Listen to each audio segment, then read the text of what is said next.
с каква е разликата между психолог и психотерапевт. Психологът е просто консултант. Това е човек, който е завършил университет, но съответно не е специализирал в определени школи и направления.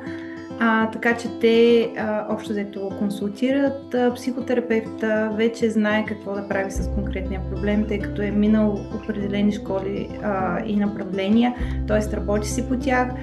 Спортният психолог принципно е едно ново направление, което се ражда.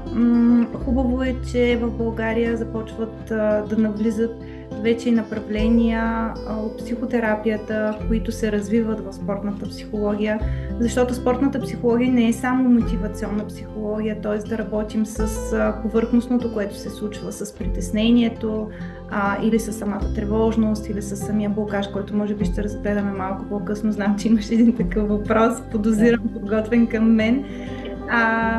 Но съответно да вземем това нещо, така да го наречем това състояние, да го разгледаме и да видим откъде проистича то.